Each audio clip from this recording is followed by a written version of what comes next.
আড়াই মাইল উঁচু পাহাড়, সেখানে আমি নিজে গিয়েছি কয়েকবার। পাকিস্তানের এক লোক ওই জায়গার মধ্যে একটা উট নিয়ে উঠেছে,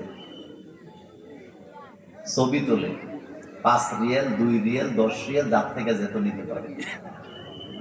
গাড়ে সুর বলতে যত বড় গুহা বুঝেন, আসলে এত বড় গুহা টুহা কিছুই নেই, ছোট্ট একটা গর্ত। একটা মানুষ বসলে মাথা দেখা যায়, শুইলে হাঁটু দেখা যায়। গর্তটা কি খুব বড়?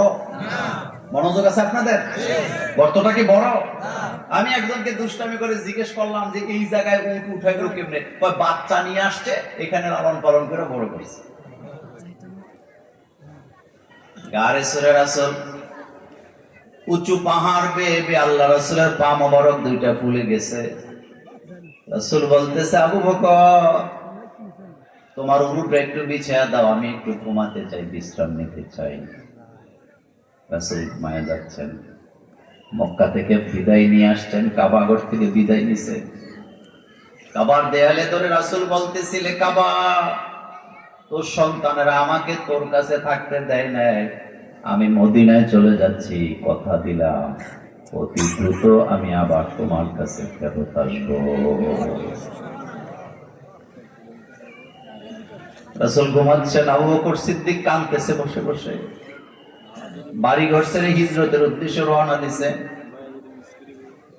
হঠাৎ চোখের পানি বিশ্ব নবীর গা মোবারক স্পর্শ করলেন। চোখের পানি ঠান্ডা হয় না, গরম হয়।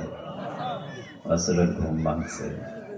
রাসূল বললেন, আবু বকর হিজরত করে চলে যাচ্ছ নিজের বাড়ি ঘর ছেড়ে, কান্দো কেন? ছেলের কথা, মেয়ের কথা, বিবির কথা, পরিবারের কথা মনে পড়লো নাকি?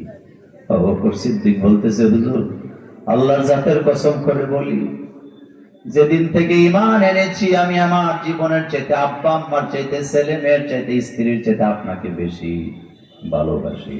তাহলে কাঁদো কেন?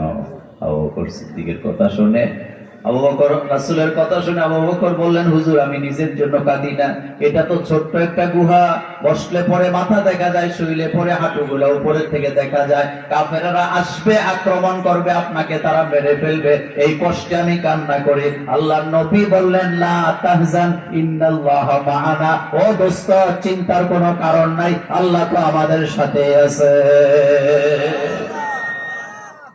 লা তাখাফ বলেন নাই, বলছেন লা তাহজান, ও বন্ধু চিন্তাই করো না, আল্লাহ তো আমাদের সাথে আছে। আল্লাহ আমাদের সাথে, আল্লাহ আছে না নাই? এখনো বোধহয় টের পান নাই, আছে যে এখনো বোধহয় টের পান নাই। যা চান নাই তার চেয়ে অনেক বেশি কিছু আল্লাহ আপনাকে দিয়েছে। আমি নিশ্চিত যিনি চলে গেছেন তিনি শুধু ক্ষমতাটা ছাড়ুক, এটাই আপনারা চাইছেন নাকি? কথা কর না কেন? কিন্তু তিনি চলে যাক এটা কেউ চান না, কিন্তু আল্লাহ কয় না, শুধু নামলে হবে না, কয়েকদিন বেড়ায় টেড়ায় আসুক। আর তোদের মাঠটা একটু দিলাম, গুছায় গেছে, প্রত্যেক ঘরে ঘরে কোরআনের দাওয়াত। ইসলামী বিপ্লব হয় নাই 90% মুসলমানের দেশে, আমরা শান্ত হব সেদিন, ইসলামী বিপ্লব হবে যেদিন। কথা কি বুঝাইতে পারলাম? রাসূল হিজরত করছেন, রাসূলের সাথে আবু বকর সিদ্দিক আছেন, তিনি চলে গেছেন। নারী পুরুষ আরো অনেকেই হিজরত করলেন। আমি শুধু এই কথাটাতেই থাকবো, এই আয়াতেই থাকবো। কিন্তু বলেন তো, হিজরত যারা করলেন তাদের বাহিরে আরো মোমেন মোমেনাত ছিল নাকি ছিল না? সবাই কি হিজরত করছে? কথা আসতে কয়, সবাই কি হিজরত করছে? করে নাই, অজুহাত দিছে। এই অজুহাত গুলি কি কি দিছে, কোন কোন কারণে যারা হিজরত করেন নাই তাদের কারণগুলা এই আয়াতের ভিতরে কিয়ামত পর্যন্ত আমাদেরকে জানায় দিয়ে সতর্ক করছে। ইসলামী আন্দোলনের কথা বললে, ঘর থেকে বের হওয়ার কথা বললে, জানমাল দেওয়ার কথা বললে, তারাও এই ধরনের অজুহাত দেখায়। এমন মোমেন এখনো বাংলাদেশে আছে না? না,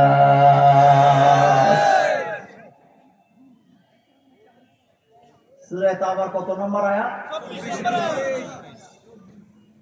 যারা হিজরত করে চলে গেছে তারা হলো মুহাজির, যারা মদিনায় ছিলেন তারা হলো আনসার।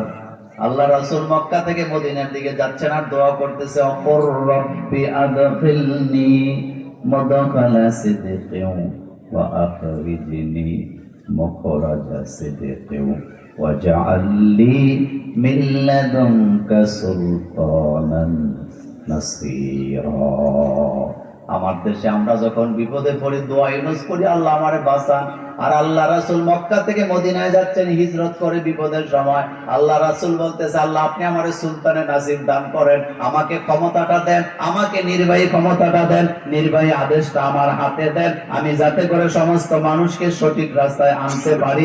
এই দোয়ার দ্বারা প্রমাণ হয় মানুষগুলোকে সঠিক পথে আনা যাবে না ততক্ষণ, কোরআনের আইন কায়েম হবে না যতক্ষণ।